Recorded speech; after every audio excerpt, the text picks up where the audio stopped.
Kuya Mon, bakit pa namin kailangan matutong gumamit ng manual flash kung meron namang auto o yung TTL na tinatawag? Okay, ang TTL, ibig sabihin yung through the lens.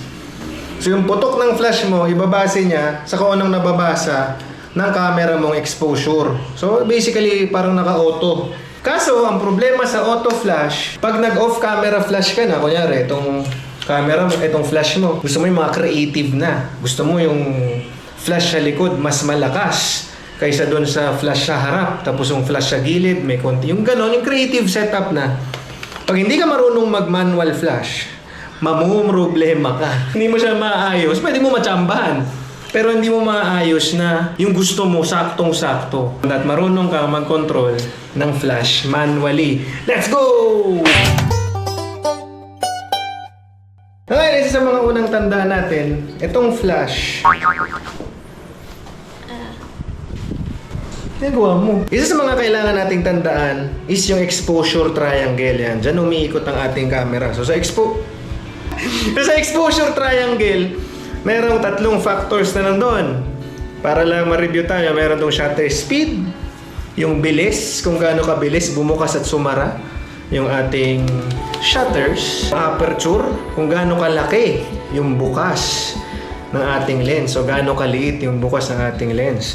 At meron din tayong ISO. ISO is kung gaano ka-sensitive itong camera natin sa light. Okay.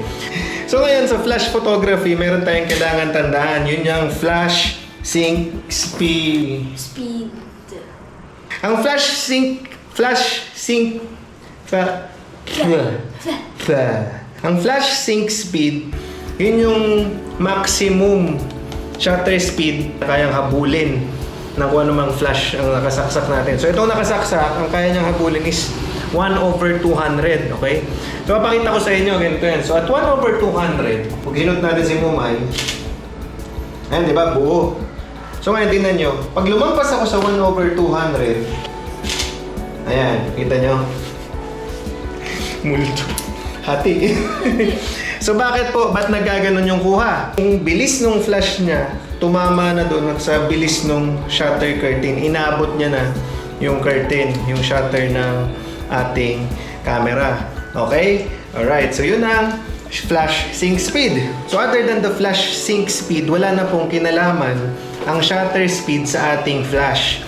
Except kung HSS o yung high speed sync na flash, yun meron dahil sobrang bilis niya, meron na siyang kinalaman. Pero ang pinag-uusapan lang natin ngayon is ordinary flash setup.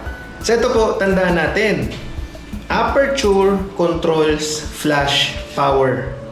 Aperture controls flash power. Dahil itong isang putok na yan, isang dampi lang yan eh. Wala siya masyadong say sa shutter speed natin. And i-demo ko yun sa inyo in a while. So tandaan nyo dito sa video na to, aperture controls flash power. Ulit-ulitin yun. Aperture controls flash power. Aperture control flash power.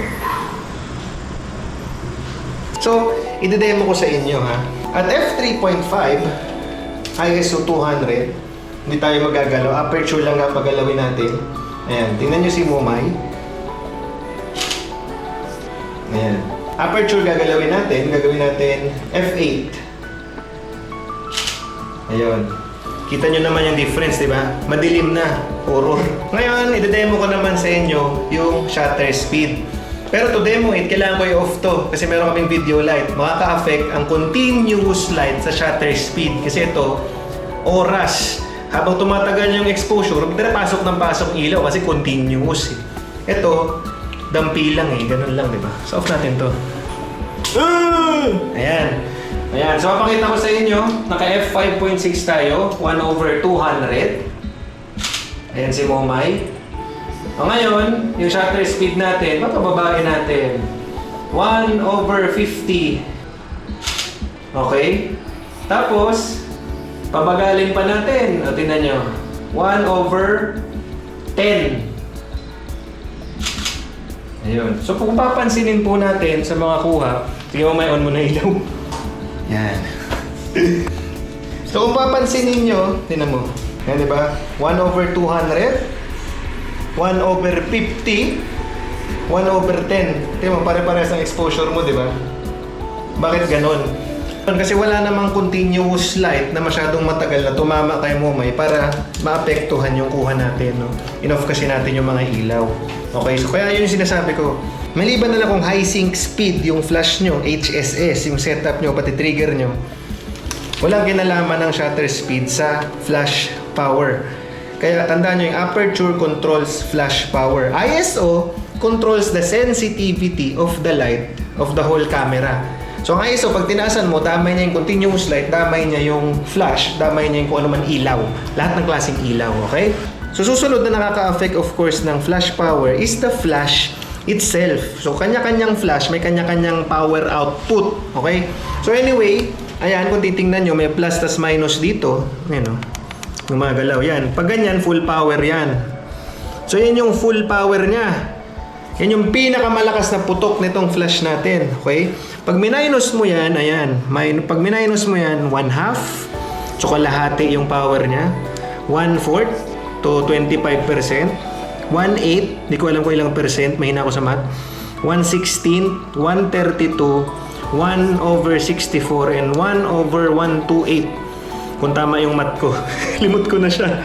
But anyway, yan yung flash power nyo, no? So, syempre, nakaka-apekto rin yan sa lakas ng buga kung gaano kaliwanag yung kinukunan nyo. Kung flash lang yung source of light ninyo, every time na tinitimpla nyo siya, yan yung nilalaro nyo. Aperture and yung power mismo ng flash. Power output, okay? Tandaan nyo, aperture controls flash power. So, ngayon, meron tayong continuous light doon. Kita nyo naman sa video, hindi nyo makikita si Momay, no? So, ayan, nakatakot.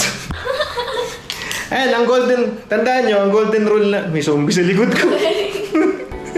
Tandaan nyo, ang golden rule natin is shoot at the lowest ISO possible. So, tingnan natin sa ISO 100. So, naka f3.5 tayo, yun na yung pinakamalaki kasi naka kit lens lang tayo. At 1/50 na shutter speed. Tingnan natin. Oh, kulang pa. Para sa akin, kulang pa. Ngayon, pwede ko lakasan yung ilaw dun sa backdrop niya. Pero for demonstration sake, ISO ang lalakasan ko. Ayan. Ayan. So, I think perfect na to. Teka, shoot natin si Momay. Perfect na to.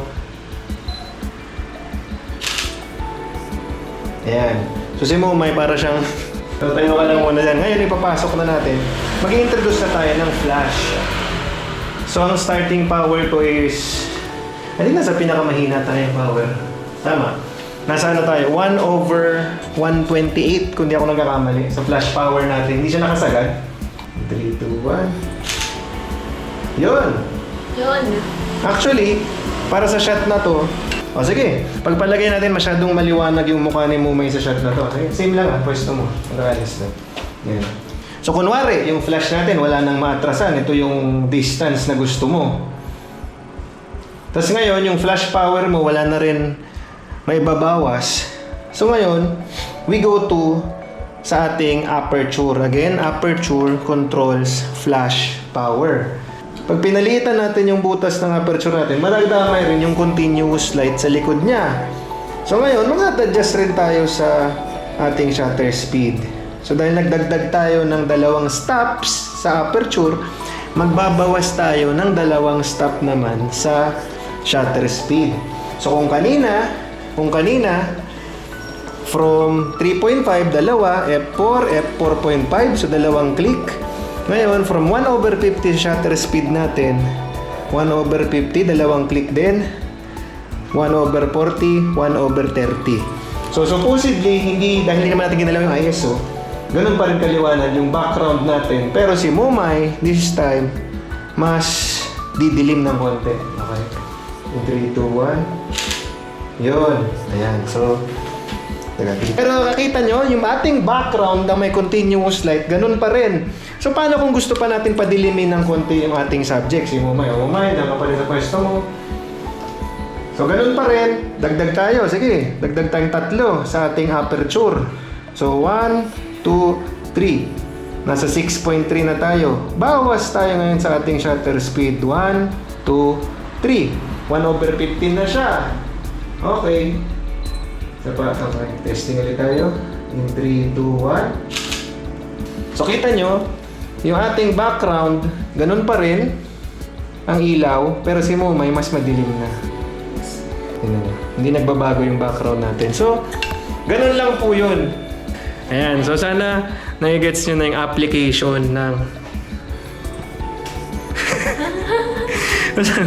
sana nagigets nyo na yung application natin ng pagbabalance, yung paano natin nilalaro ang continuous light tapos flash, no? Yan, I'm praying meron kayong natutunan dito sa aming munting vlog, no? God bless you all. Salamat sa panonood. And more vlogs to come. So, follow, like, share, subscribe. Kung di nyo gusto, edi remove from timeline o kaya block. Ito yung magagawa dun. Ayan. So, Babayu, may natutunan ka ba? Meron. Ano natutunan mo? Aperture control flash power.